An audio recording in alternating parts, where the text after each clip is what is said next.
Hi! జీటీకి అలానే పంజాబ్‌కి అయితే match జరిగిందండి. ఈ మ్యాచ్‌లో అయితే జీటీ ఈజీగానే గెలిచింది. చాలా సునాయాసంగా అయితే మ్యాచ్ అయితే ఫినిష్ చేసుకుంది. ఎందుకంటే చాలా లో స్కోరింగ్ గేమ్ 142 పరుగులకే పంజాబ్ ఆలౌట్ కావడం 20 ఓవర్లకి 142 పరుగులే చేశారు. అందరూ చెప్పుకోదగ్గ పెద్ద ఏం రాలేదు. కొంచెం ఓపెనింగ్‌లో శామ్ కరణ్ అలానే ప్రభు సిమ్రాన్ ఇద్దరు 20 పరుగులు, 35 పరుగులు చేశారు కానీ మిడిల్ ఆర్డర్‌లో ఎవరు ఆడలేదు. లాస్ట్‌లో బ్రార్ ఒక్కడే 29 పరుగులు మీరు అర్థం చేసుకోవచ్చు హైయెస్ట్ స్కోరర్. మిగతా వాళ్ళందరూ కూడా ఎవరు ఆడలేదు. ఇంకా దీనిలో మెచ్చుకోవాల్సింది సాయి కిషోర్ మంచి బౌలింగ్ వేశాడు. అతనికి మ్యాన్ ఆఫ్ ది మ్యాచ్ కూడా ఇవ్వడం చూసాం. ఎక్సలెంట్ బౌలింగ్ అయితే అతని నుంచి వచ్చింది సాయి కిషోర్ నుంచి అయితే. మిగతా వాళ్ళు ఇంకా మోహిత్ శర్మకు ఒక 2 వికెట్లు రావడంతో ఎక్కడ కూడా కోలుకొని లేదు. వరుస వికెట్లు అయితే పడిపోతూనే ఉన్నాయి. అందరూ చిన్న చిన్న 13 10 లోపే చాలామంది అవుట్ అయిపోయారు.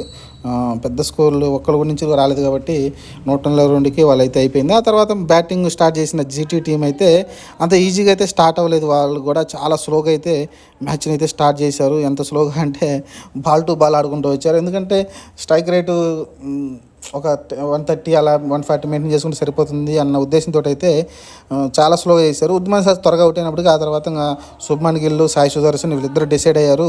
నిదానంగా ఆడదాం, లాస్ట్కి వచ్చి చూసుకుందాం, 8-9 ఉన్నా కూడా ఈజీగా మనం క్యాచ్ గెలవచ్చు అయితే ఆ ఉద్దేశంతో అయితే చాలా స్ట్రైక్ మీరు అర్థం చూసుకుంటే 29 బాలల్లో 35 పరుగులతో అయితే శుభ్మన్ గిల్ ఉండడం చూసాం. సాయి సుదర్శన్ అయితే 34 బాలలో 31 పరుగులు చాలా ఫాస్ట్గా ఆడతాడు కానీ ఇక్కడ స్లోగా ఆడడం చూసాం.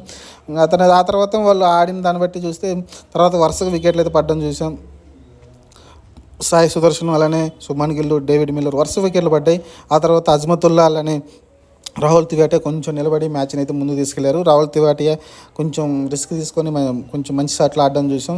అతని ద్వారానే 18 బాలలో 36 పరుగులతో అయితే మ్యాచ్ని అయితే కొంచెం లాస్ట్లో కొంచెం తడబాటు కనిపించింది. అయినప్పటికీ అప్పటికి ఆల్రెడీ మ్యాచ్ క్లోజ్ అయిపోతుంది కాబట్టి అది కొంచెం ఇబ్బంది అయితే కలిగించలేదు. హర్షల్ పటేల్ లాస్ట్లో కొంచెం వికెట్లు తీసే ప్రయత్నం అయితే చేశాడు.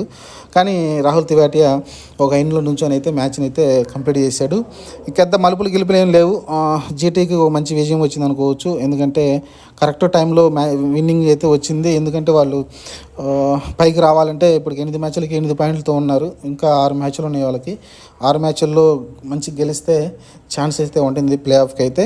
ఇంకా టేబుల్ టాప్లో చూసుకుంటే మీరు ఆర్ఆర్, కేకేఆర్, ఎస్ఆర్హెచ్ 3 అయితే కేకేఆర్, ఎస్ఆర్హెచ్ 10 పాయింట్లతోటి అలానే ఆర్ఆర్ 12 పాయింట్లతో అయితే టేబుల్ టాప్లో అయితే వాళ్ళు ఉన్నారు మంచిగా అయితే. ఇంకా అలానే సిఎస్కి కూడా కొంచెం ట్రబుల్ ఉంది. లాస్ట్గా 2 మ్యాచ్లు వరుసగా ఓడిపోవడం చూసాం మనమైతే. ఎల్ఎస్జీ కూడా పర్లేదు, అది కూడా ఉంది లైన్లో అయితే. మరి చూద్దాం మరి ఎల్ఎస్జీ కానీ సిఎస్కి ఈరోజు మంచి మ్యాచ్ ఉంది ఆర్ఆర్కి, ఎంఐ ఖచ్చితంగా గెలిచి తీరాల్సిన మ్యాచ్. ఇవాళ ఓడిపోతే వాళ్ళకు కూడా ఛాన్సెస్ తక్కువైపోతాయి. ఎందుకంటే ఆ తర్వాత ఆడే ప్రతి మ్యాచ్ కూడా ఖచ్చితంగా గెలవాల్సిన మ్యాచ్ అయి ఉంటుంది ఎంఐకి అయితే. చూద్దాం మరి ఆర్ఆర్ ఒక్క మ్యాచ్ ఓడిపోయింది అంతే. మిగతా అన్ని మ్యాచ్లు అయితే గెలుచుకుంటూ వచ్చింది. చూద్దాం మరి ఈరోజు ఆర్ఆర్ గెలుస్తుందా లేకుంటే ఎంఐ డామినేట్ చేసి గెలుస్తుందో చూద్దాం.